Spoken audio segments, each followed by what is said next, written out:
I'm going to start recording.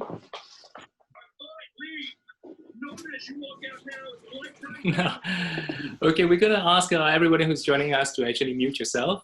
Thank you very much for doing that so that you can actually hear the speakers very clearly. Dale, what do you think? Should we start? Yeah. Should we start? 7:34? Yeah. I think so. And of course, people will continue streaming in, and that's absolutely fine. So, good evening, everyone.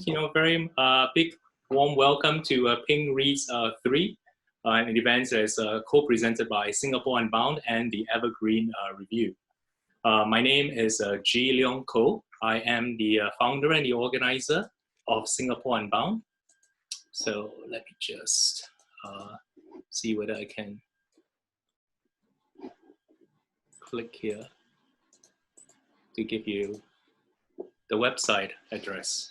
So I've just pasted a website address for Singapore Unbound. We are actually a New York City-based literary nonprofit, and we advocate for freedom of expression and equality for all through literary exchange between Singapore and America and through literary activism. We do a number of things. We run a literary festival once every 2 years, and we also run this monthly reading series, of which Ping Reads 3 is a part of. And we also have an indie press called Gaudy Boy, dedicated to publishing Asian voices. So, Ping Reads 3 was conceived, to actually honor the struggle for LGBTQ plus equality, both in Singapore as well as in the USA. And of course, given our current circumstances, we also want to honor the ongoing struggle against anti-Black racism that's going on now in America as well as around the world. And I hope that our speakers today, our writers today, will speak to both struggles and perhaps the connections between the two. In Singapore, if you do not know, it is still illegal to be gay. Very much behavior is criminalized under a colonial law that we inherited from the British, but has been kept on the books. So the annual rights rally is called Pink Dot. And very much the focus of this rights rally is to actually abolish the legislation called 3778. So Pink Dot, that's the name of the rally, if you want to find out more about it. Right.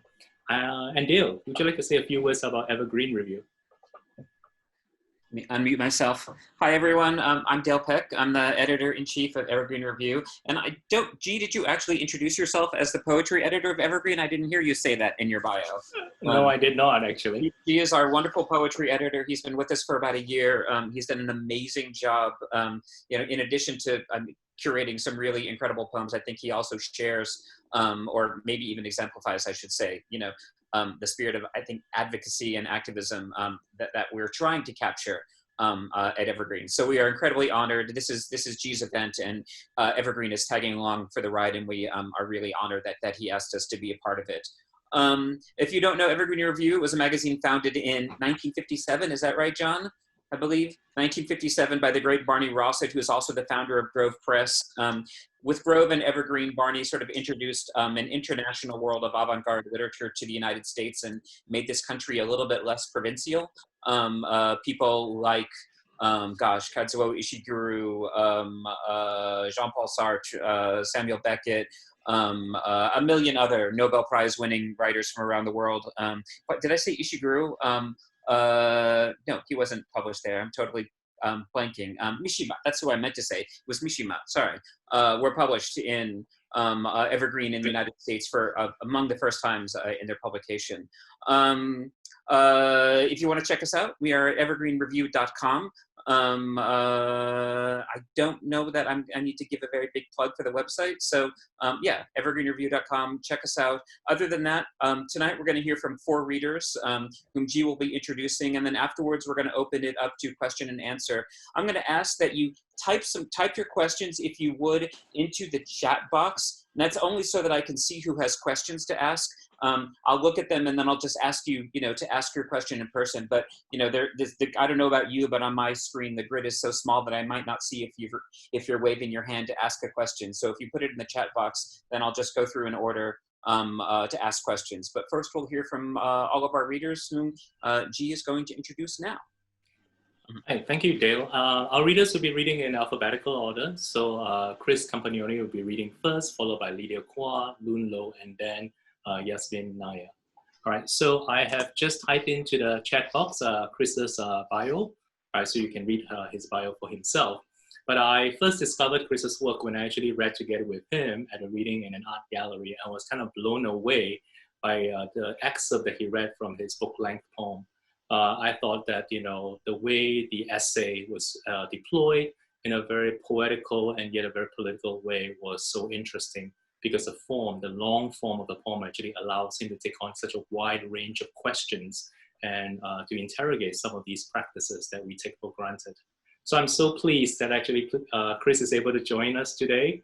And so over to you, Chris. Thank you so much, G, and thanks to you and Dale for organizing this, and to Lydia, Yasmin, and Lune for contributing to this great event. It's really a privilege.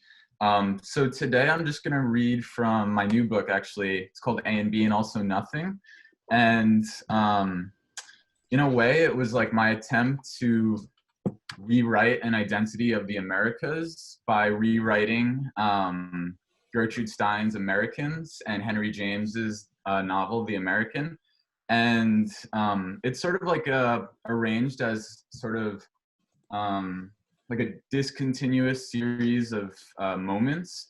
And so it was kind of fun picking out an excerpt to read for you tonight, because I just sort of arranged it into another sample.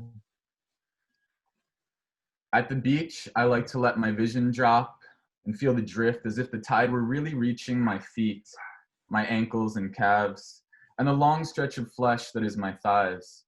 When I lie like this, propped up toward the sun, with the glow against the lids of my eyes, I can feel the other bodies on the sand, like me, closed and silent, as if our bodies were radiating above the dusted rocks and earth, as if our bodies' silence became a legible language in the middle of the day, in the middle of the week, at the end, the very end of the line. What I want is a book as pure as talk, to seek out the interruption, to enter into or overhear in passing. I write so I may eavesdrop, so I may drop in or dribble out, almost shamefully. If I were drafting a manual for everyday life, step number 1 would read, acquire an italic identity. An identity that is always slightly bent, leaning, turning toward the other line or edge or margin. An identity that attracts and accentuates.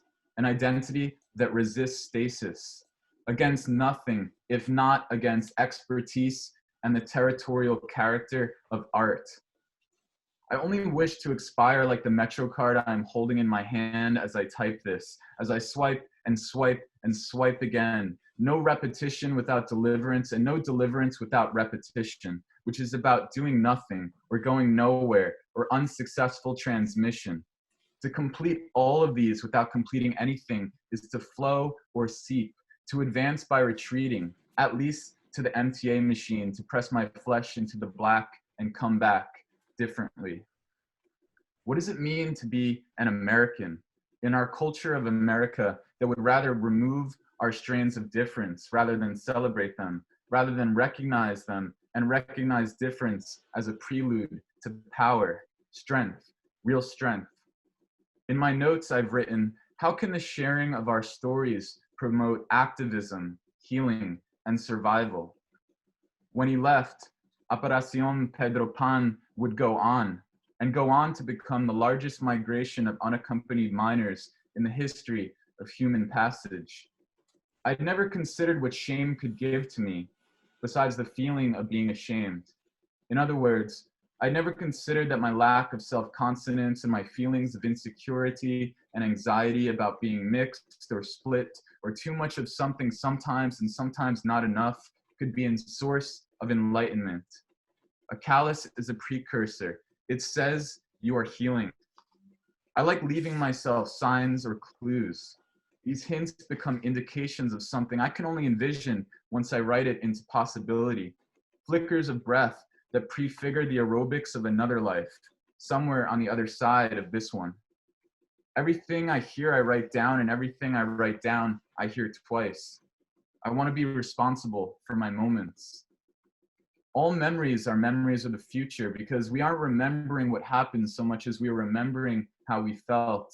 And feeling always comes after, not the flesh itself, but its indeterminate spurts. My mom was allowed to go back in the 90s after the walls fell, always plural. But no one ever asked me about that part of myself anyway, which makes it easier and also hard. Easier because I can stay silent. Hard because I can stay silent. What does sustained concentration do in a time of political resistance? To speak can be a political act.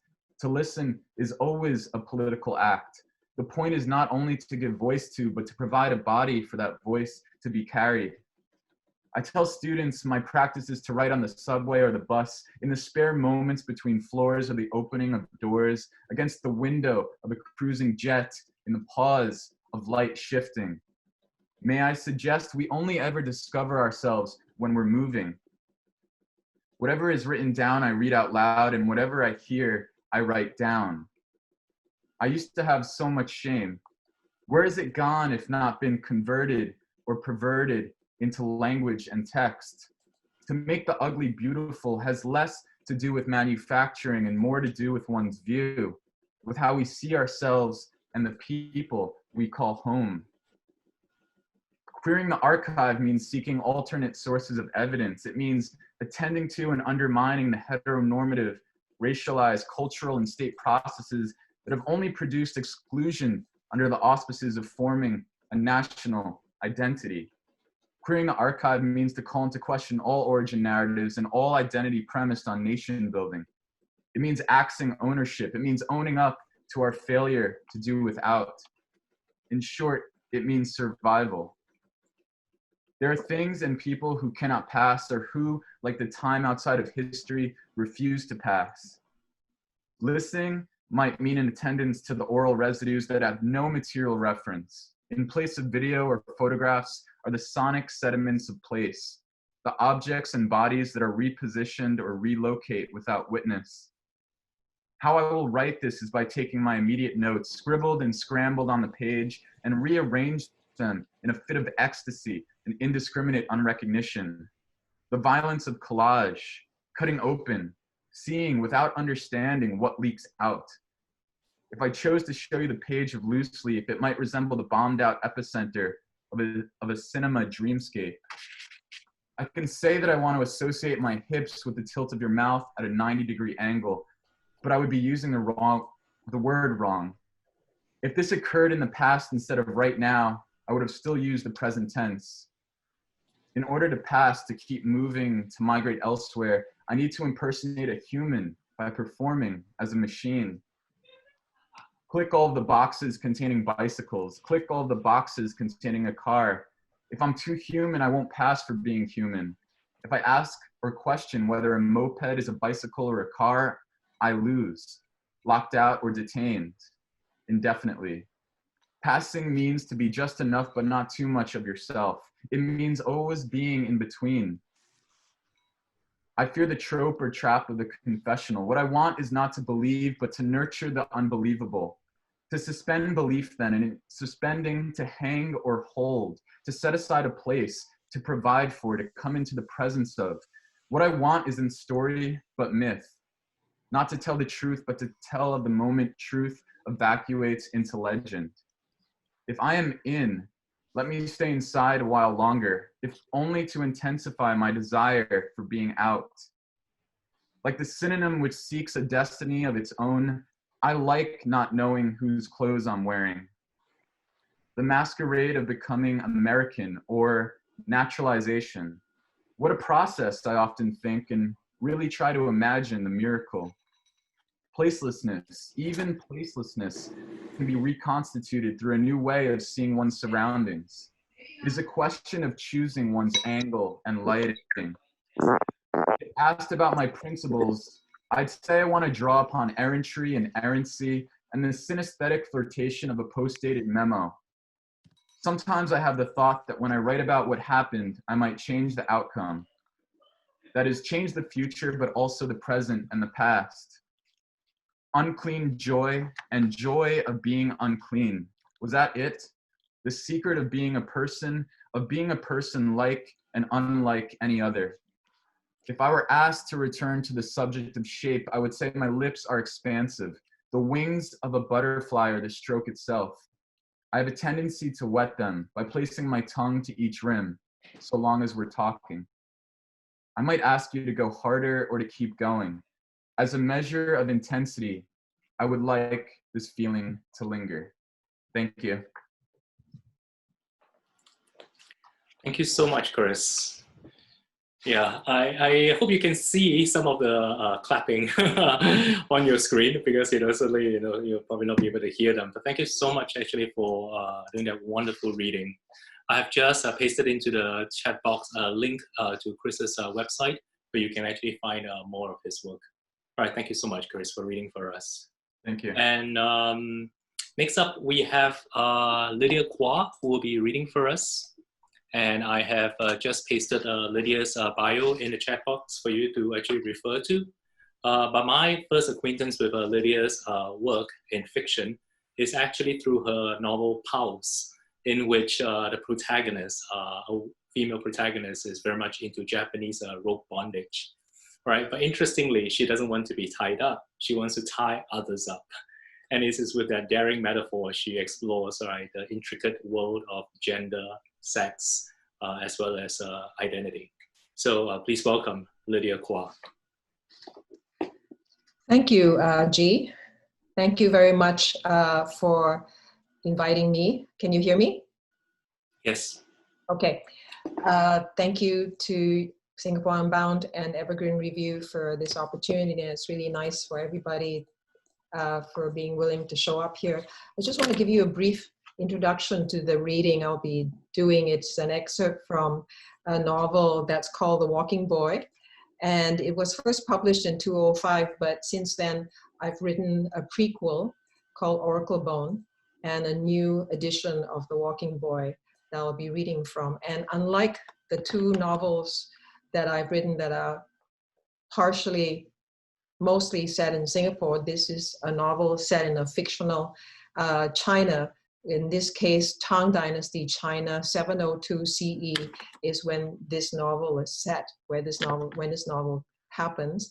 And during the reign of the only female emperor to have ever ruled in China, not as only an empress, but as an emperor. And the term that is used for her is Nü Huang, which means literally female emperor, and there'll be a reference to that in this excerpt. But she also has several people under her, and in this section, there's a description of a visit by the imperial secretary, Shang Guangwana, to Dafa Temple, which is fictional, in the western capital called Chang'an. And I'm just going to say that this is now the second book in the trilogy, which I call a Chuanqi trilogy. And Chuanqi is a term for a genre of writing.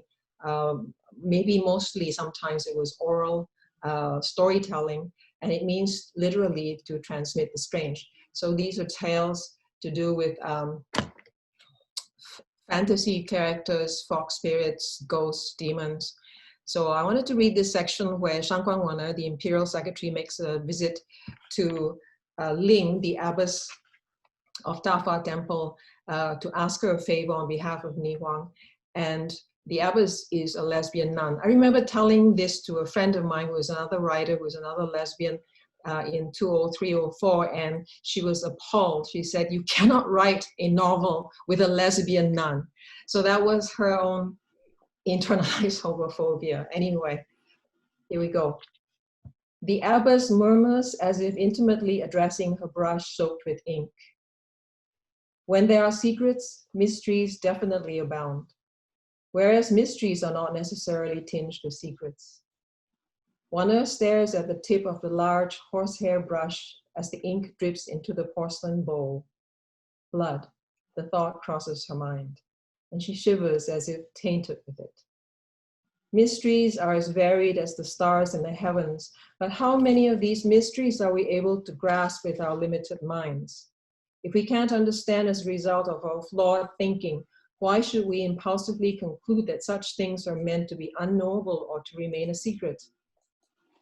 The abbess releases herself into the movement of writing, the brush striking the paper on the low table. The image materializes on the paper, the single character Hua, done in the same calligraphic style as the scar on Wanner's forehead. Wanner is discomfited to see the character fully formed on paper, two identical symbols side by side with their curved forked shapes, reminding her of the vulnerability of two humans lying together, their long bodies and arms outstretched, but they turned away from each other, one's head at the other's feet, as if they cannot possibly apprehend the other's perspective. Isn't that an untenable coexistence?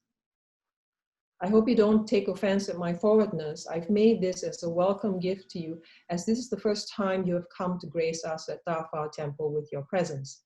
Ling, with gaze lowered, speaks in a thoughtful, whispering voice. Today you return to my study without the cap concealing the scar. It's impossible to ignore the disquieting challenge of that mark. Akin to the decisiveness of her brushstrokes, Ling's words fly out of her mouth with confidence. Why? Because it's so ugly? Wanner finds her tongue loosened too. She backs away from the table where the calligraphy piece rests, as if trying to escape her own fate. Ugly? Do you think so? That isn't what I meant. Your mark is disquieting because it bears witness to the enormity of what happened, even before its existence.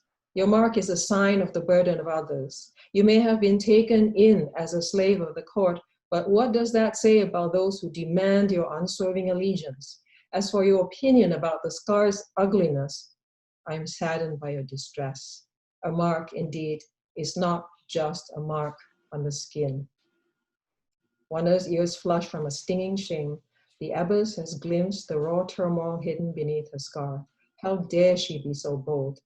Wanner clasps her hands tightly behind her back and grits her teeth for a few moments. Isn't the abbess concerned that she could report her behavior to Ni Huang? How did Ling acquire such confidence? Wanner slowly relaxes her grip as she admits to herself that she finds Ling's boldness rather compelling.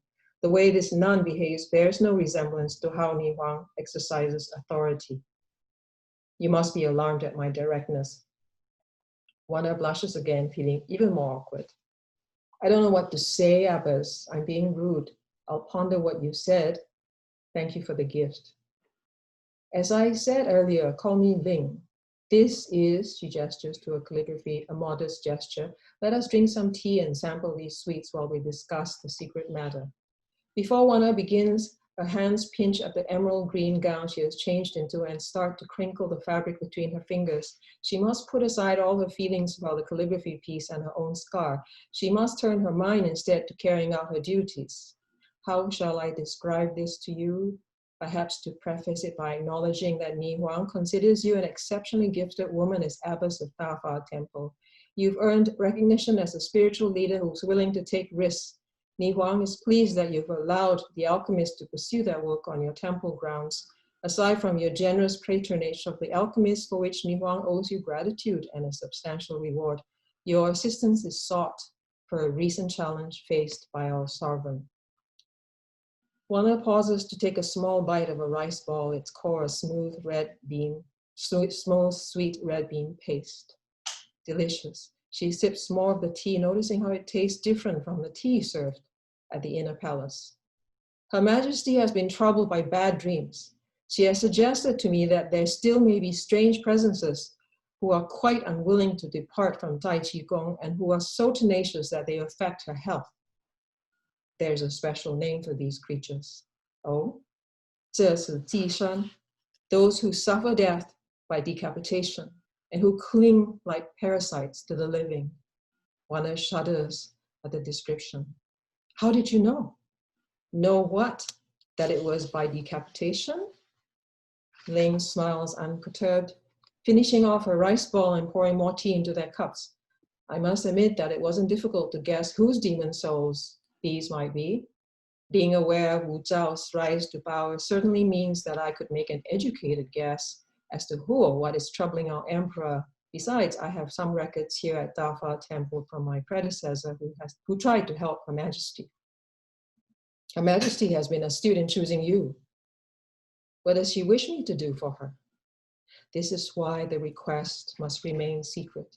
She requests that you act as a fangxiangshi, an exorcist. She wants you to conduct a private ritual on her behalf soon. I see. Ling suddenly looks sad. She rises from her seat and walks over to the window behind her writing desk, staring out for what seems like a long time. Wanda stares at Ling's back. She has changed out of the ceremonial robe into a plain brown one, but the aura of mystery lingers despite the lack of embellishment, its force radiating out to Wanda. When Ling turns around, the sad look is no longer there. Instead, her eyes seem to be gleaming with a renewed fire. Wanda, do you understand why these 这是地上 are so tenacious? I suppose it's because of the extreme degree of suffering they were subjected to just before they died. Indeed, if enlightenment is achieved at the time of a person's death, the spirit Shen separates from the body Shen, and the supernatural part of the spirit Ling will be able to leave the cycle of reincarnation and live forever. Conversely, what if a person has not only failed to attain enlightenment, but as a result of suffering tremendously at the hands of others, her spirit has also separated violently from her body. Wanda shudders as she listens to Ling, and the image of a tortured woman dying very slowly in extreme pain lingers in her mind. Are you saying that the conditions under which one's spirit separates from the body determine whether a 这是地上 develops? Determine? Not entirely.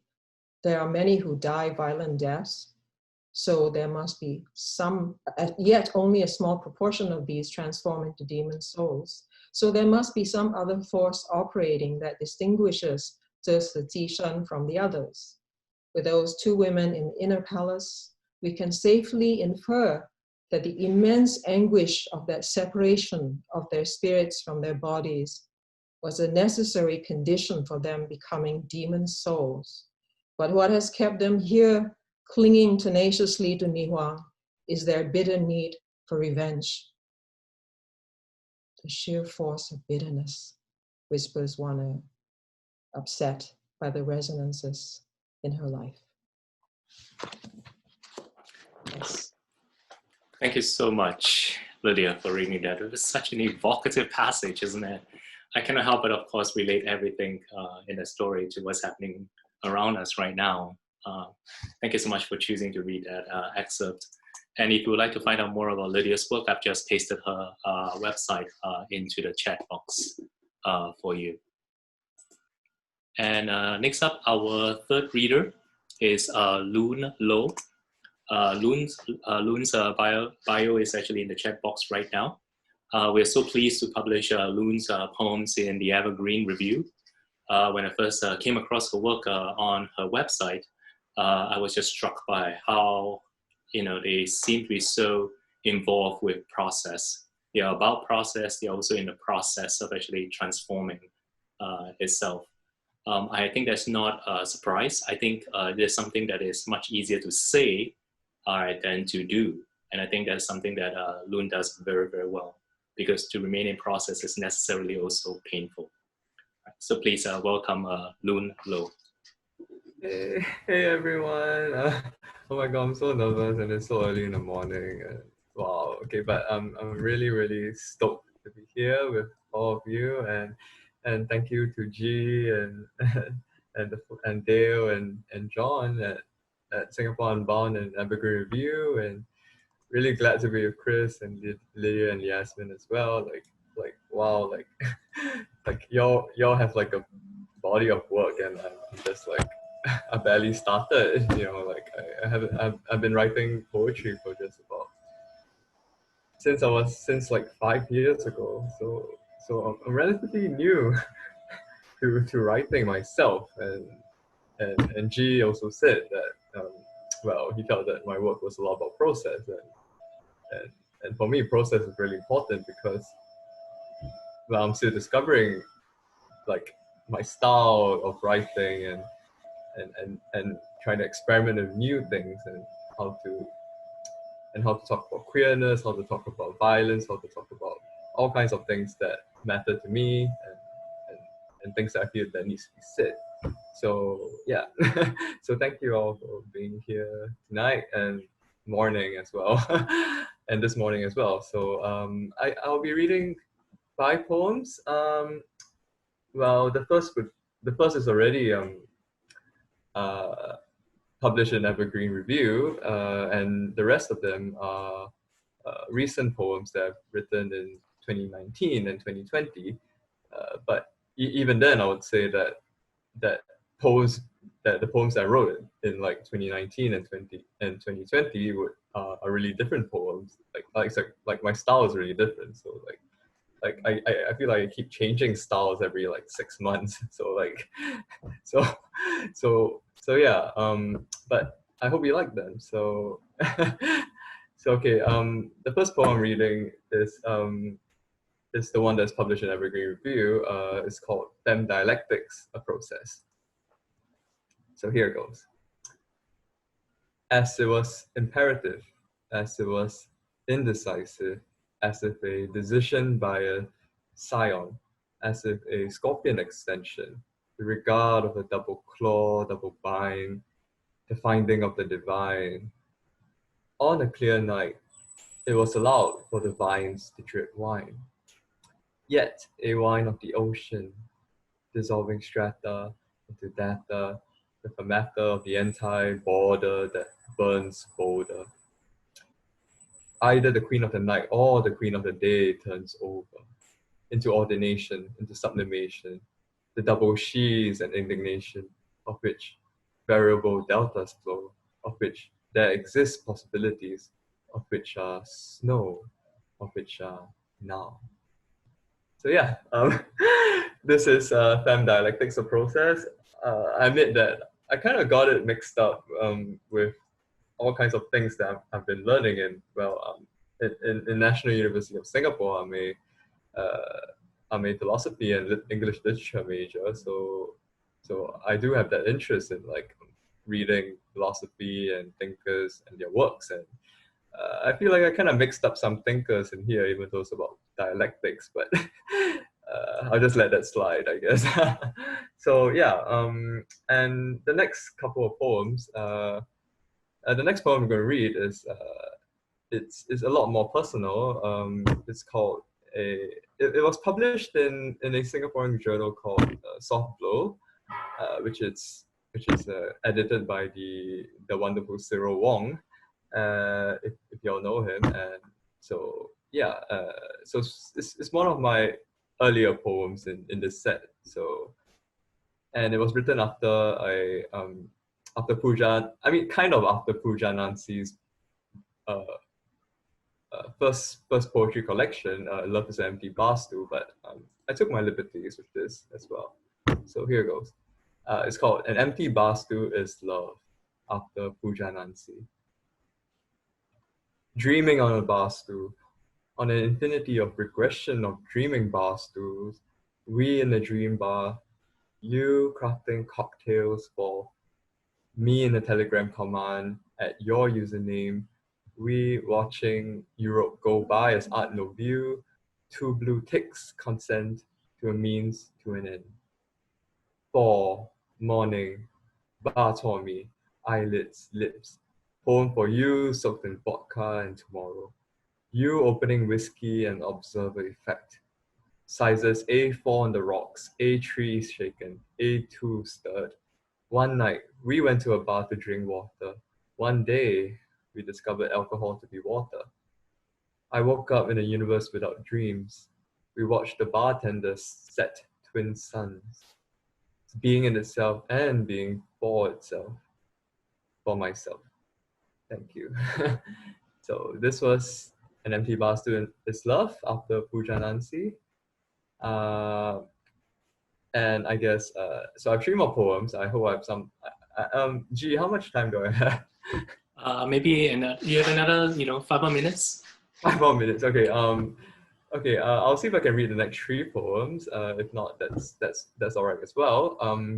So the next 2 poems actually are in a kind of series that I've been writing, and it's about going back to like my childhood kind of sort of like fantasizing and imagination and like imaginative process, and it's like kind of like it's about trying to imagine myself as like geometric solids as objects.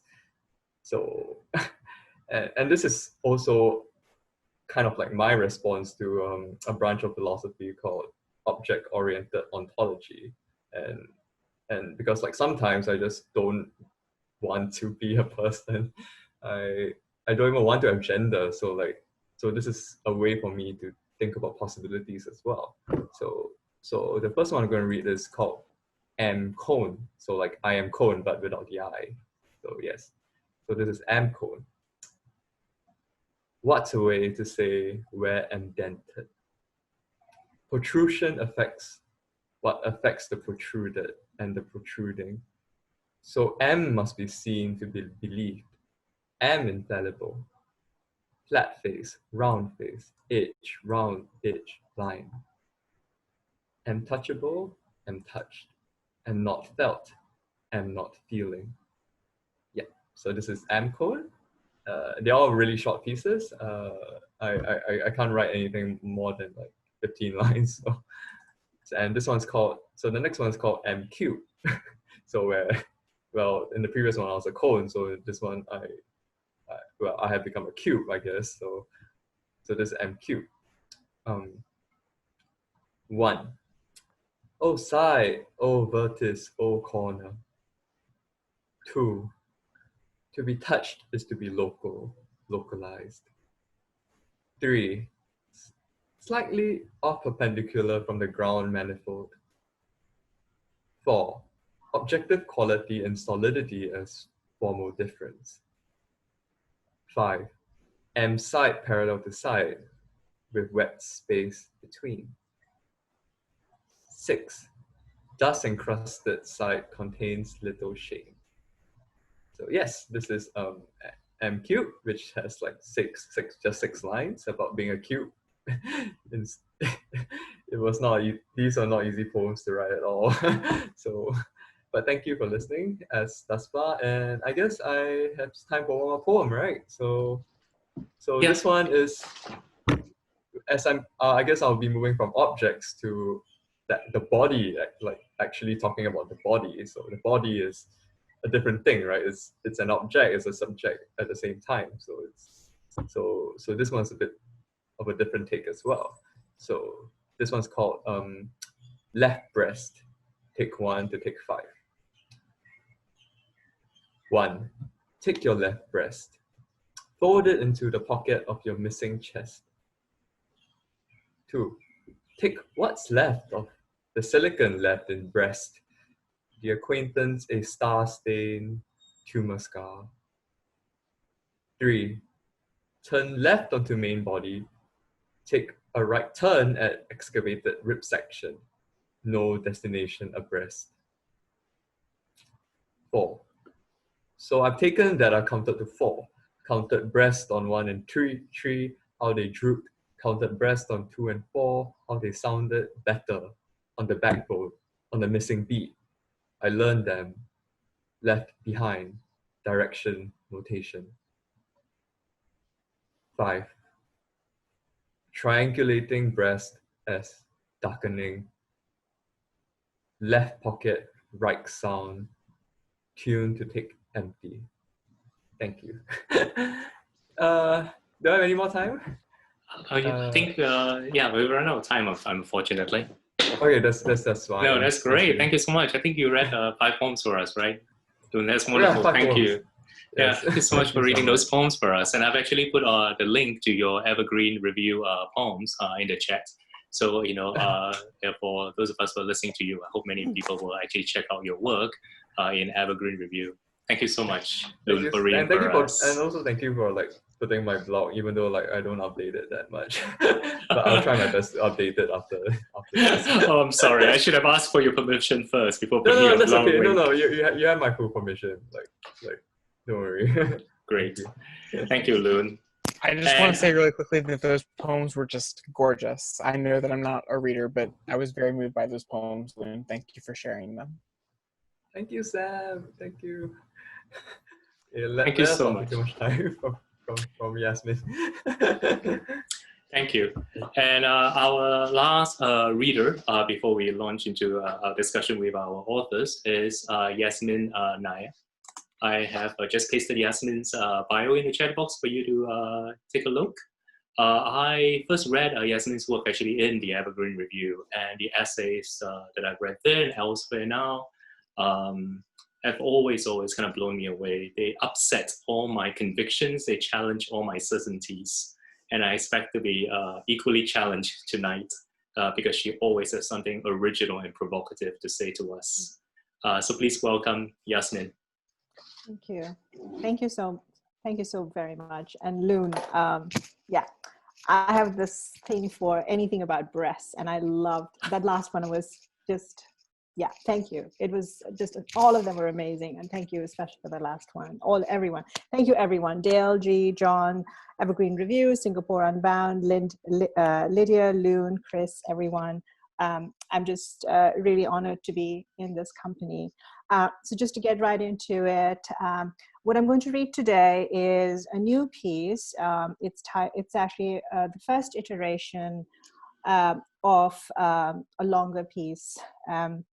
There are two women with the same name, that's all I'll say. And for now, today, I'm just going to read a piece titled, Her Name Was Norma. Her name was Norma. Norma Mccorvey died on the 18th of February 2017. 3 years later, a documentary about her caused shock, consternation, and a deep sense of betrayal on all sides of the abortion debate. Norma Mccorvey was Jane Roe, the plaintiff in the 1973 landmark case Roe v. Wade, widely credited with giving American women the right to choose an abortion.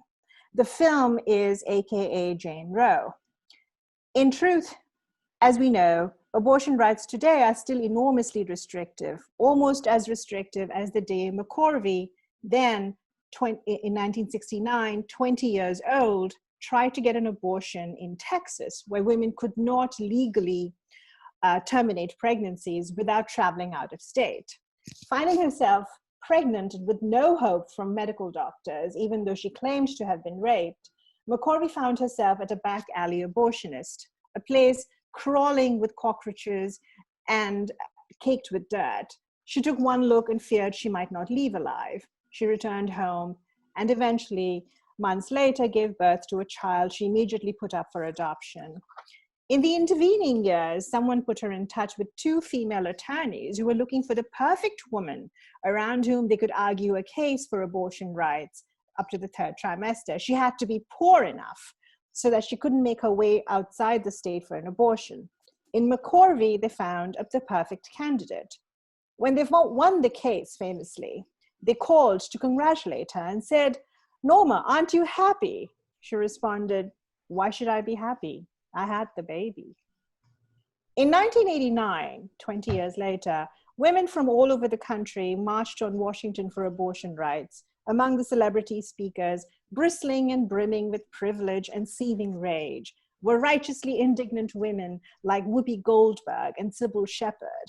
In the meantime, Mccorvey had been interviewed about her abortion in the press, and she revealed that no, in fact, the pregnancy she had sought to terminate and which led to the lawsuit had never been a result of rape. As she put it bluntly, it's what you had to do, lie, to get a pregnancy in those days. This lie, combined with her working class saltiness, she worked as a cleaning woman, and her pronounced Louisiana/Texas twang made her an unsuitable speaker in the eyes of the organizers of the march, and she was not asked to speak. The irony is that Roe v. Wade could only have succeeded with a woman like her, and that none of the women who were given the opportunity to declaim the loss of abortion rights would ever have had to agitate for their abortions the way she did.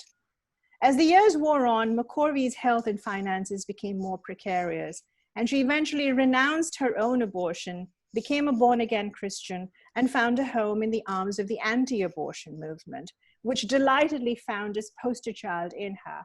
As the evangelist Robert Schenck puts it in the documentary, "In her, we had our Oscar." McCorvey would go on to agitate for anti-abortion candidates and frequently discussed her faith on television.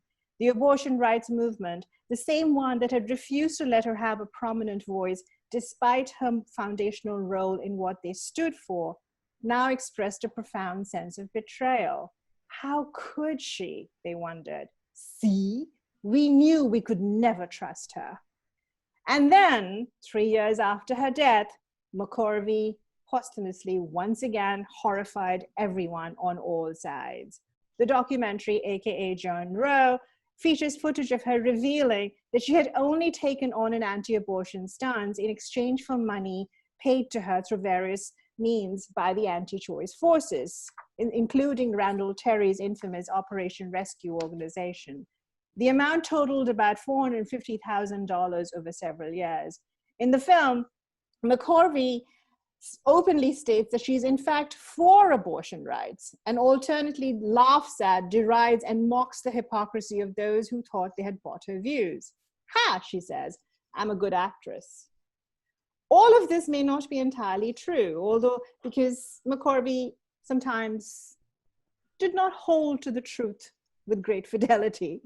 But the words of Robert Schenck, the only evangelist in the lot with anything like a conscience, seem the most apt. As he put it, I always wondered, is she playing us? Because I know damn well we're playing her. The jig is up. Most people, including me, had little idea that the woman whose fictitious last name came to symbolize abortion rights never actually had the abortion she wanted. Her name and face appeared here and there, mostly as a curiosity. Oh, look, that's her, you know, the woman who was the plaintiff in Roe v. Wade. Or, did you hear that the woman behind Roe is now an abortion opponent?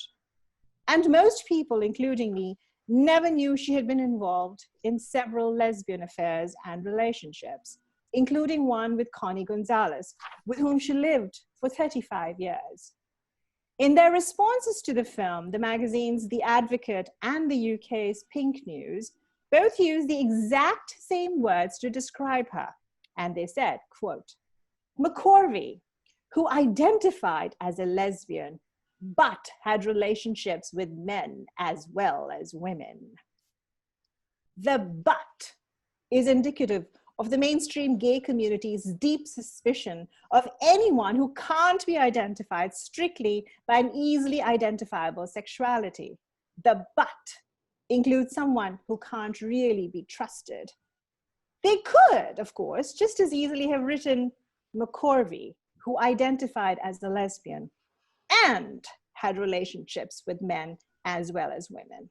But that would be too much. All of gay and lesbianhood might come crashing down, unable to bear the weight of indeterminacy and illegibility.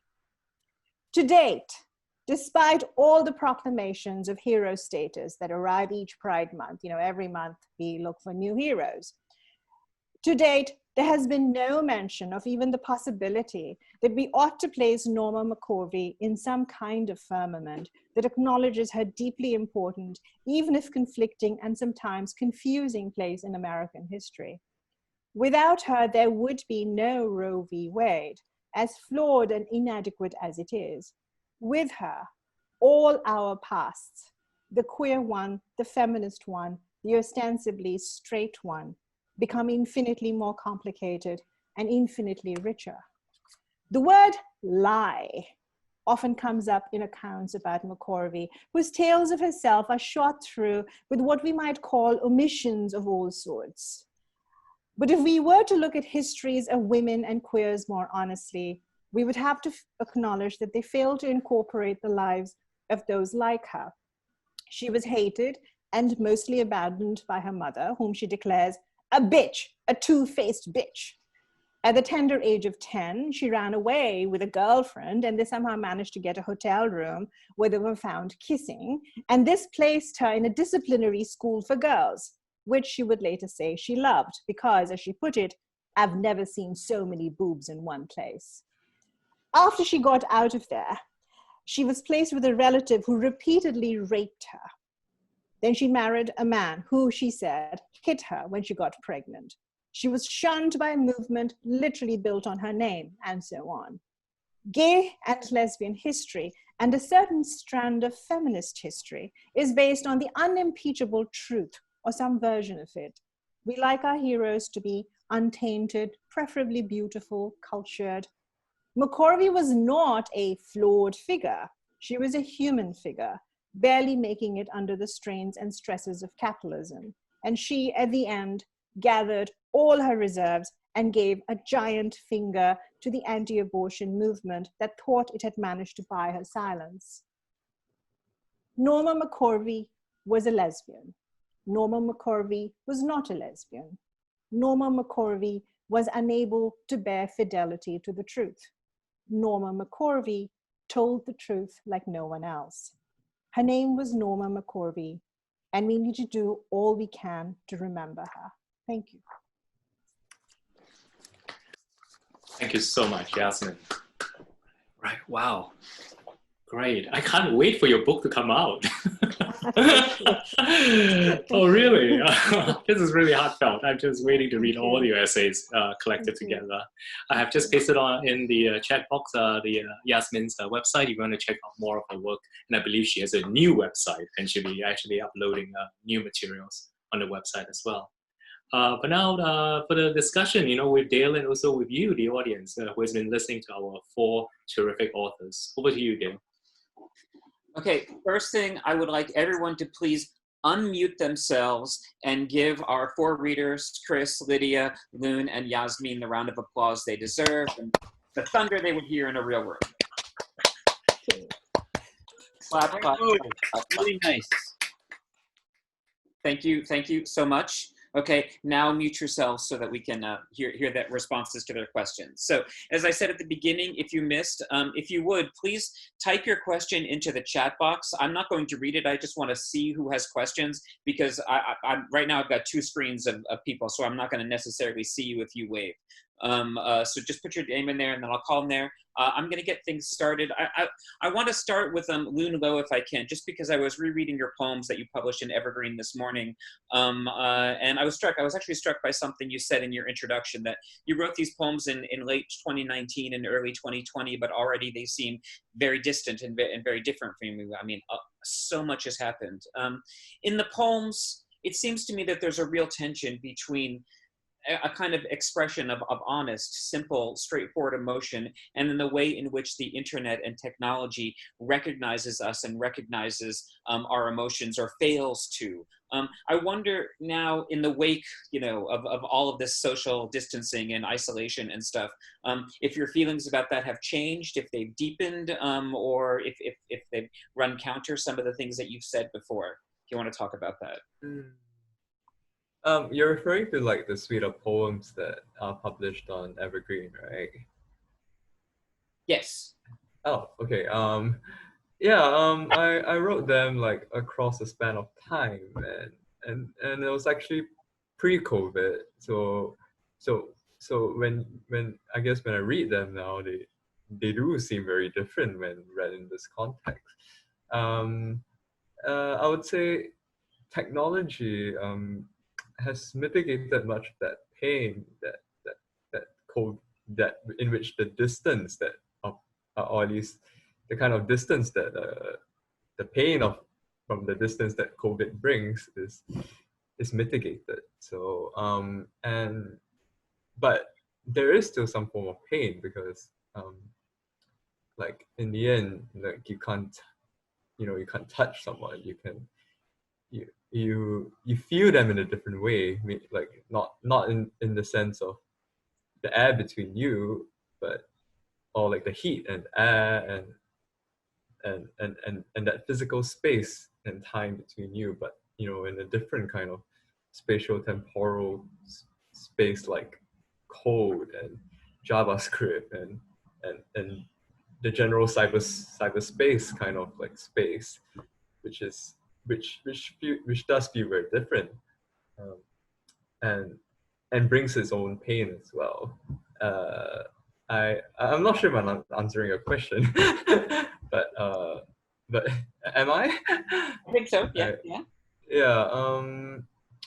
But but I must say that I do have a professor, and his name is Jeremy, and I love him very, very much.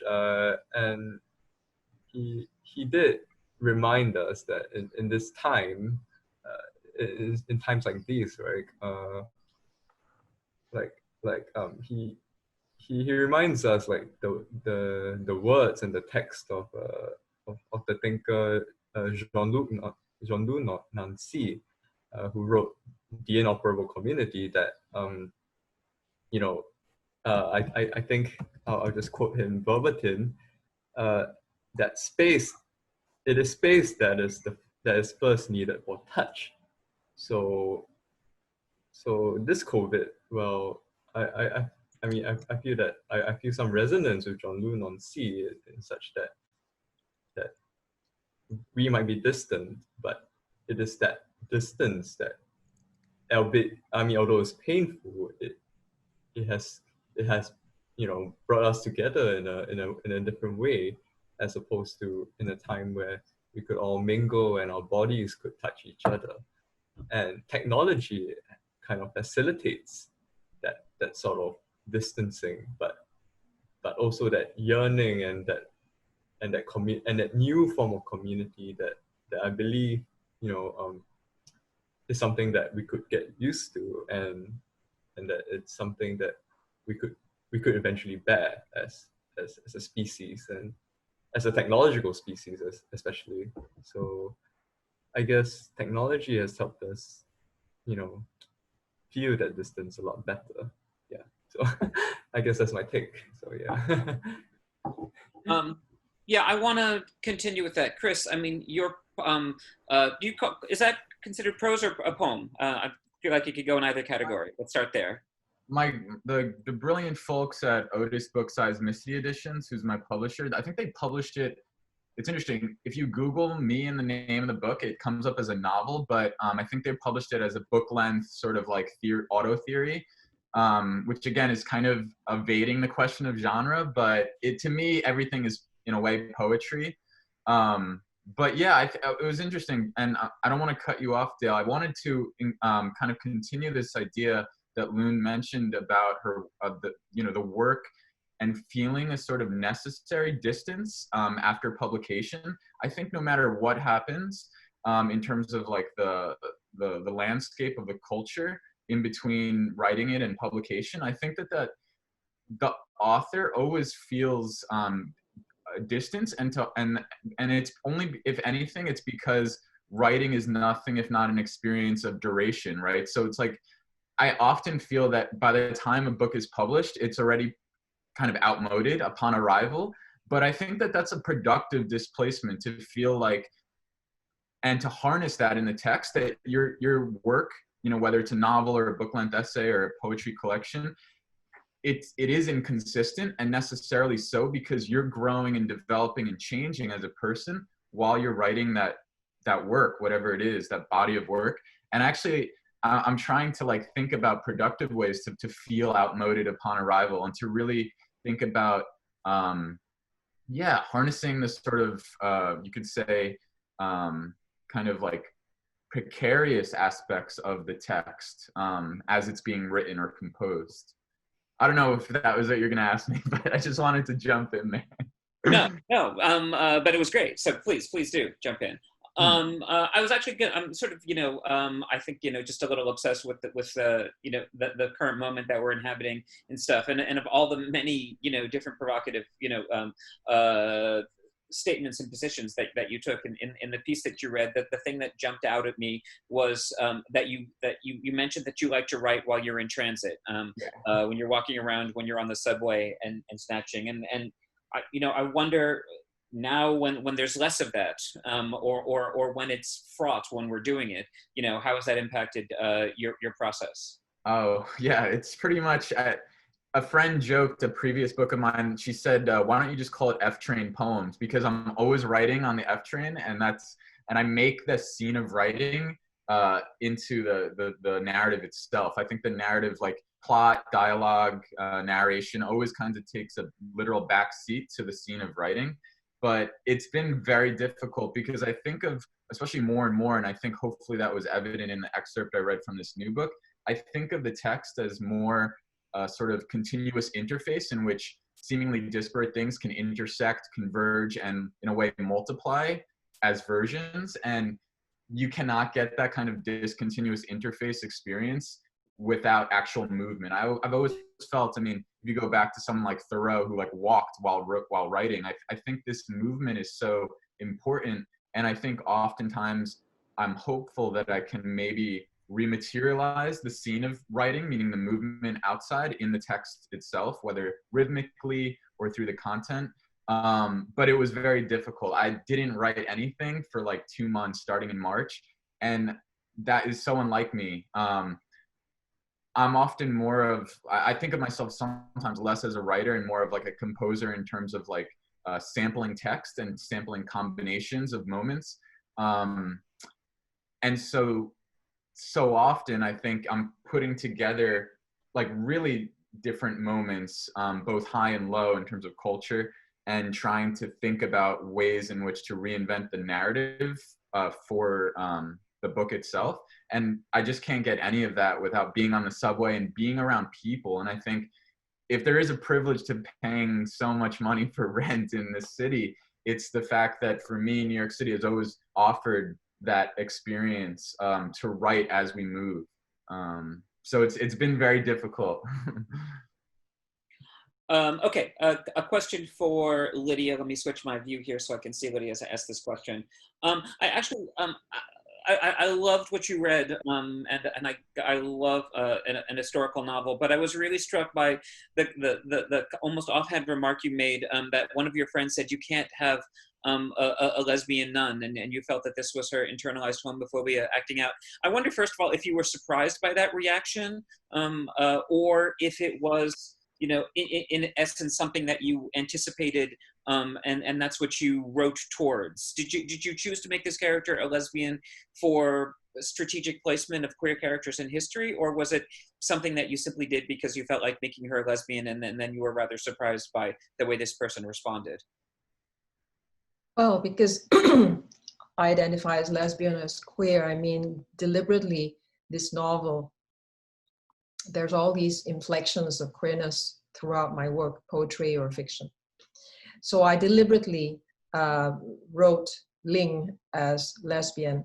The protagonist in this novel, and in the whole novel, is narrated in present tense in 702 CE.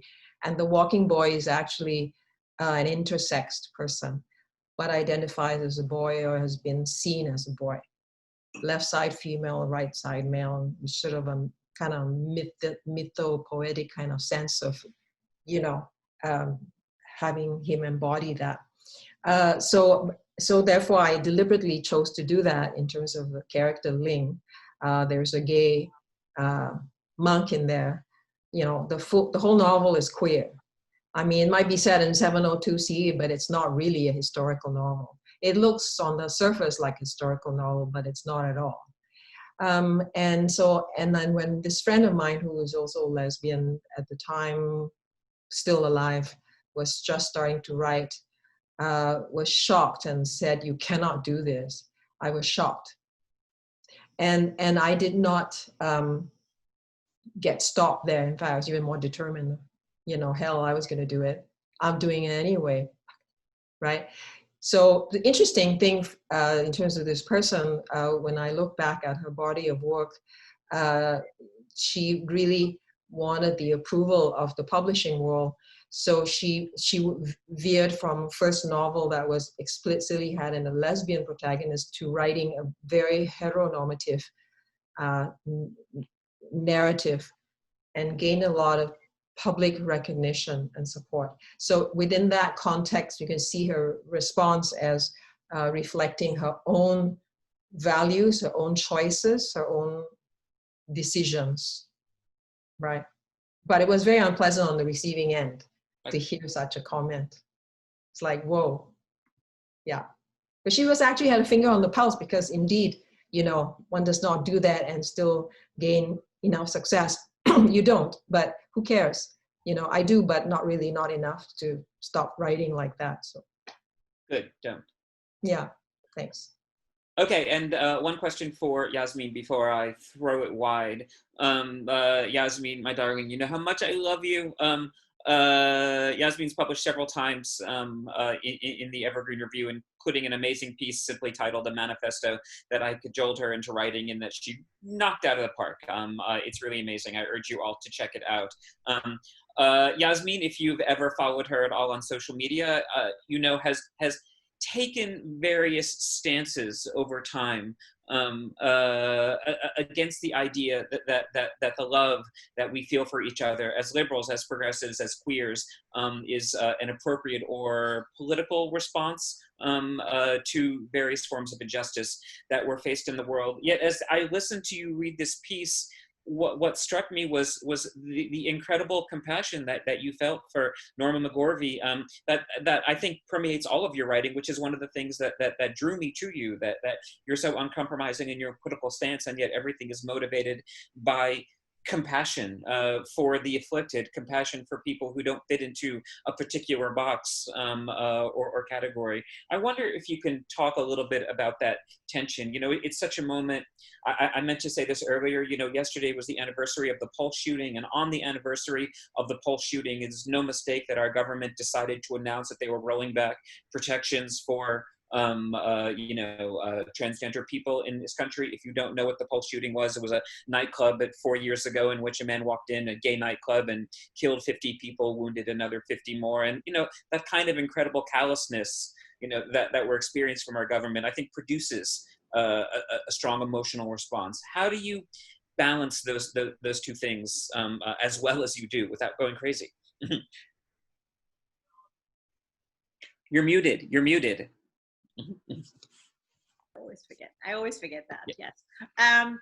Thank you for that. And yes, so love and compassion. I will also say this about Norma Mccorvey, is that I sort of fell in love with her as I was watching the documentary. She reminded me a lot of women I knew. When I always tell people I grew up in Indiana, and I sort of did. I moved there in 1989 and I left in 1997, and my political anyway, blah blah blah. But she reminded me a lot of the broads, you know, I knew, like the crusty older working class women who was sort of give no fucks. And I guess in terms of how I balance, yeah, I think my politics essentially is that what matters are systems matter. And we need to start thinking about how to make systems work better for everyone without thinking and worrying about, are we making things better for people we like, right? And I think that's the problem with so much of the politics today. Someone in the chat I know was asking me, you know, what political movements perhaps might have affected. You know, one of the big issues for me, for instance, has always been around the politics around sex offender registries, right? So we're now in this great moment, supposedly, of, and we are, you know, prison abolition is a big thing. We now have John Oliver talking about prison abolition, etc. But I will remind everyone that even in this moment of great prison abolitionist politics, we still think it's okay to deny, for instance, those who are classified as sex offenders, basic human rights, right? I mean, we've just decided they just need to be banished to the outermost segments of society, etc. So I guess for me, the issue has always been, how do we create systems? How do we ensure that everyone has what they need? How do we create systems of equity, justice, compassion, all of that, without actually thinking only about whom we like? So that's sort of what motivates my politics. And in terms of compassion, you know, I think we're all drawn to people we're drawn to. I mean, it's like sex and love, right? How do you define whom you like and whom you don't like? And that's, I think, where certain other countries do it much better than the United States, and why the United States at this moment in time is just fucking falling apart, is because we have a system that's entirely based on who do you like, right? And who do you love? So I think that's sort of the tension for me, is always not even really attention. It's sort of like, well, yeah, you know, I love this kind of person. I might loathe you, but God, even if I loathe you, I want things to be better for you. I think that has to be our motivate. I think as we move through the world, that needs to be the motivating, that needs to be the motivation for all of us. Does that answer your question? Yes, yes, Okay. perfectly. Okay, I have questions from Sam Glatt, Pamela Devan, and Thomas Klinger. If I've missed you, please do enter your name back into the chat so I can get you. But I think Sam Glatt was the first person to type in. So Sam, you're up. Please to ask your question. If he's there, we see him muted and blank, so he might have walked away. Okay, Pamela, are you here? Pamela Devan. Oh wait, Sam needs a minute, and Pamela can't switch on her mic. Let me see if I can find Pamela's question, and I will read it out loud. This question is to Chris from Pamela. She says, Chris, I loved your work around the problems of belonging and binaries. I really felt it and would love to hear more around issues of fitting in and passing and boundaries, sexuality, ethnicity, nationality, and also for Lune, I'd love to hear your thoughts on how your relatively recent foray into poems has potentially unbound you, if it has, especially as such a young person and activist in Singapore and US. Pardon me for not knowing what NUS is. So Chris, you're up first. Sure. Pamela, thank you so much for your question. And I think this might address some aspects of Sam's question as well. I think, to me, one of the goals, if I had another goal in writing A and B and also nothing, was to think not just about rewriting an identity of the Americas in the plural, but also thinking about like theorizing a sort of hybrid poetics and moving it away from the academic and the institution, which is also so coded white heteronormative. And so thinking about how these kind of poetics are, you know, can be a reflection of everyday experience for, you know, minoritized and colonized and racialized persons, or persons of mixed ethnicity or race, or people who have experienced disability in various moments of their lives, and people who are gender non-conforming and non-compliant in that regard. And I think, like, in a way, I really like what Yasmin just said. I think because form, I think, is always, of course, political, even though sometimes people think it's not. And I'm trying to think about how identity is so often harnessed texturally to form and to aesthetics. And so in that way, I think also, and I think this is also the question of kind of rewriting or reimagining an identity of the Americas. It's also an identity that, and I think my excerpt perhaps made this clear, that kind of elides national borders, or borders both psychic and spatial, and to think about a sort of ethics of care and solidarity that exceeds limits that we've been taught, you know, from the time we're born, have limits, and to think about the ways too. And I think this also is something that Yasmin was really hitting on, thinking about the ways in which so many of the movements that we ourselves advocate for, in fact, it kind of reproduce normative and exclusionary practices and frameworks. And perhaps we do that without thinking about it, or consciously or unconsciously, but I think to really address and be critical at the same time, to think about the inherent power of harnessing a compassion, again, that moves fluidly across quote unquote boundaries, and to call into question, I think, those artificial boundaries, whether it's the art world and institutions like academia, or any other part of life. I don't know if I answered your question either, but I had fun answering it. Lune, do you need me to repeat the question? No, I have it on the chat. Let me think about it again. Yeah. So for me personally, like it's relatively recent, yes, and my foray into poetry is actually well, originally a traumatic one. I only started realizing what poetry could do when my parents separated from each other. So and it was that trauma that, I mean, prior to writing poetry, I wrote a lot of science fiction, like short fiction, like short science fiction stories and prose.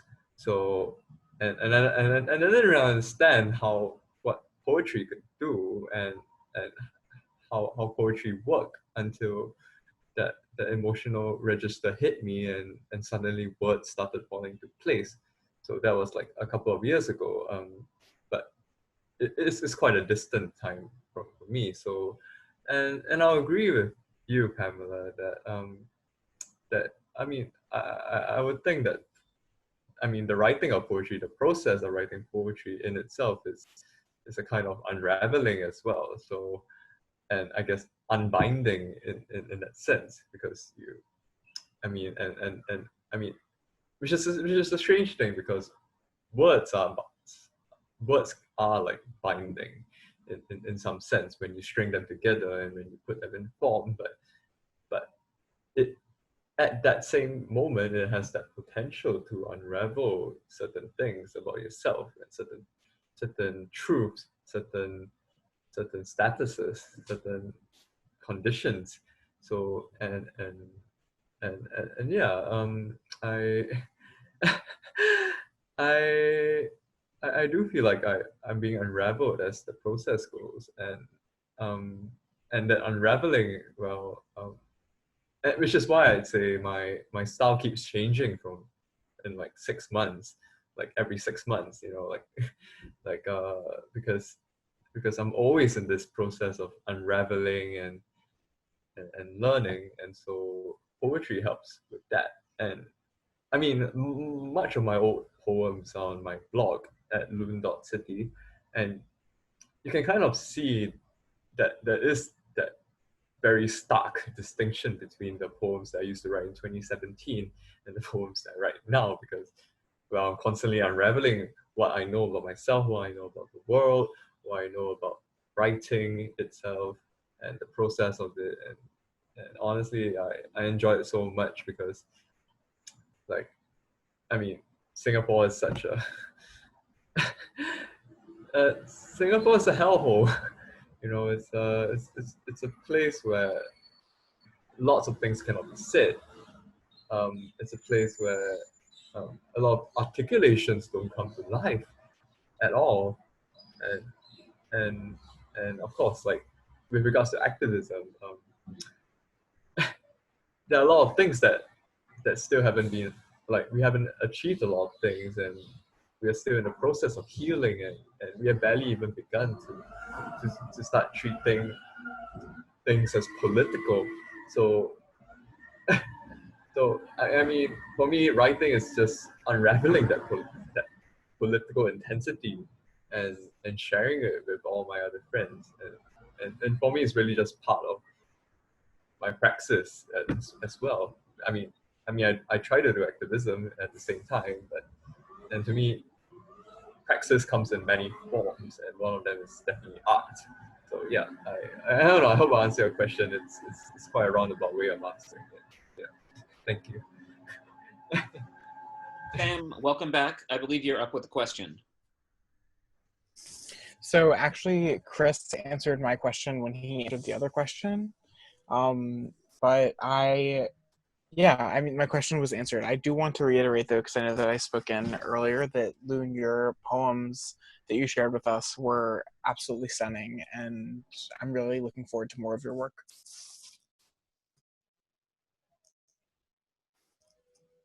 Sorry, I was muted. Thomas Klinger, are you here? You are up next with a question. Okay, thank you. So coming back to the concept of fluid society, I'm very curious about that as well. And so I wonder if a fluid society is what one wants to have, or if it is just a consequence. So what do you think about that? So is it the way we are going automatically because the world is changing, or is it what we want, simply speaking? I'm muted. Okay, there you go. Am I muted? You're muted again. There you go. Am I good? Yes. Okay. Wow, that's $1 million question. Oh, I think it's interesting. One thing I can say, and you know, I think Zygmunt Bauman, a great Polish theorist that actually left around the same time my mom left Poland during the purges, he wrote a book called Liquid Modernity, and he saw it as a negative thing, not a utopia. But I think I do want to, yes, agree, or I don't know if you were making that point, but Thomas, I do think it's a consequence of media possibilities, and I think, in fact, so much of today, the work we heard, especially Lune, your work and your introduction to that work spoke to that, the utopic possibilities of I would say co-presence. And I think so much of co-presence whenever I'm writing, because it's not only the scene of writing for me, but paradoxically almost, it's the scene of reception that I have to imagine in that sort of edging kind of way to receive, to think about the interval between when I'm writing and when it might be potentially received. But yeah, so I think it's a part of where media convergence has headed for the last 20 years. But at the same time, I do want to say that I don't think the concept of sort of liminal and luminous identity, and also a sort of hybrid poetics, or whatever kind of name you want to give to that, I don't think it has to be specific to the digital or to a visual form. I think in our culture, we're so visually oriented, and there's a hierarchy, right, of knowledge that I think it's coded visual. We give precedence to the visual, and I think I want to reclaim like acoustic and auditory and other kind of values of kind of expressions, I should say. So I also am a little cautious to just link this kind of way of being in the world and way of producing poetry, or whatever it is you want to call it, to a sort of new media culture. But I do think it's definitely shaped the way we think and the way we're able, just like today, to be so up close in the face, right? The ethics of the face in a Levinas sense. I feel so close to all of you, which is also why I also often feel more nervous during these virtual readings than if we were meeting in person. But yeah, so I don't even know if I answered your question either, but it's very interesting. One final question from Sergen Colt for Lune. Oh yeah, thanks, Chris, for that. Thank you all for the questions and responses, and I love hearing all of it. And I guess I'll respond to Sarah Lynn. It was actually quite a literal kind of like response actually. I saw this meme on Facebook. I can't remember who shared it, but it was basically saying how like it was one of those, like, you know, those surreal memes where, like, you know, they have like lots of colors and kind of psychedelic-ish, and it kind of showed you a cone, and next to the cone it said like things like, oh, no gender, you're just a cone, you're like and like basically everything about being a cone, and that was actually how I was inspired to write. I mean, M Cone was one of the first of the first poem that I wrote, and I intend to explore that series as well.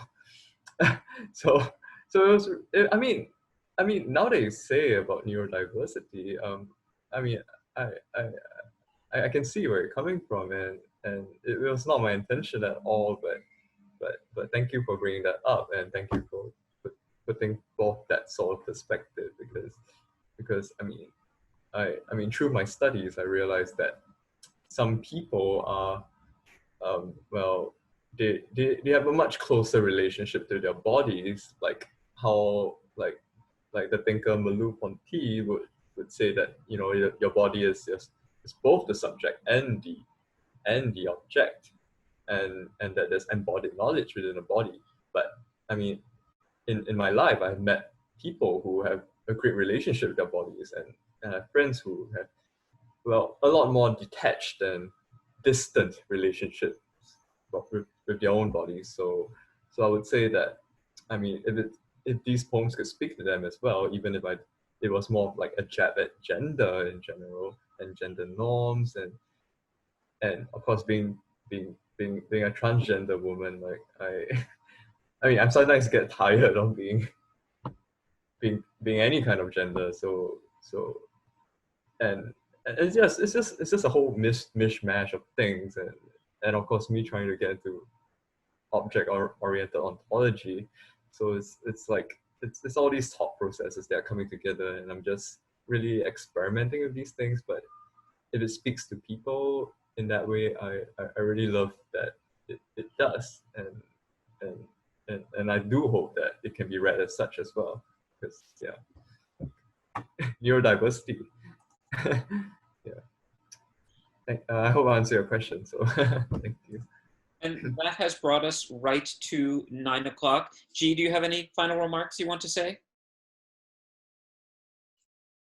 You're muted. All right, I have unmuted myself.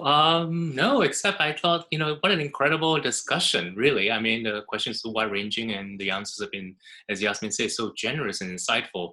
I wonder, I would love for it to go on. That's the thing. But we have to, to come to an end so soon, too soon, really. But it's been wonderful hearing all the different voices. And I know what resonates with me, so many things resonates with me this evening.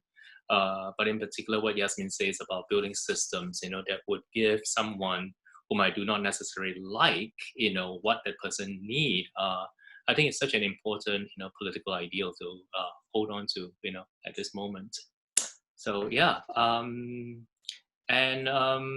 going back to, I guess, Singapore Unbound, the organization that is one of the co-presenters of this event. We are, in New York, we're in America. So even though, we are very much oriented towards Asian voices, we would also see ourselves very much as a part of this country. And so we are very concerned about the Black Lives Matter. We want to actually, show a wholehearted support for the movement. And we hope that, something very, very imaginative, something very ethical, just will actually come out of these, this, current uprising. And to support, that in our small way, I told you about the press that Singapore Unbound runs, and that is the Gaudy Boy Press. And right now we are actually going to be donating all our sales proceeds from June through August to the Black Lives Matter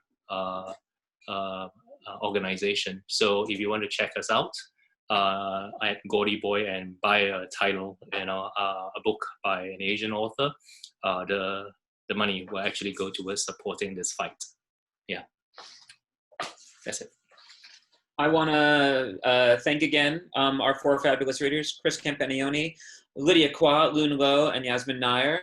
I especially want to thank Ji Liang Ko for asking them to read and for putting together such a great group of people. I think one of the reasons why the discussion was so great was because of the people that he chose for it. I also want to thank our publisher, John Oakes, who's here. Without him, there is no Evergreen Review. So once again, we thank him for his support. And then thank you to all of you for coming out and being such a great, attentive, committed, engaged, fabulous audience. Wherever you are, I hope that you get a chance to celebrate Pride Month, be visible in some kind of way, and all that. And yes, check us out at Evergreen Review, check out Singapore Unbound, and we'll see you all somewhere soon. Okay, I think that's the end. Bye. Bye. Thank you, everyone. Good night.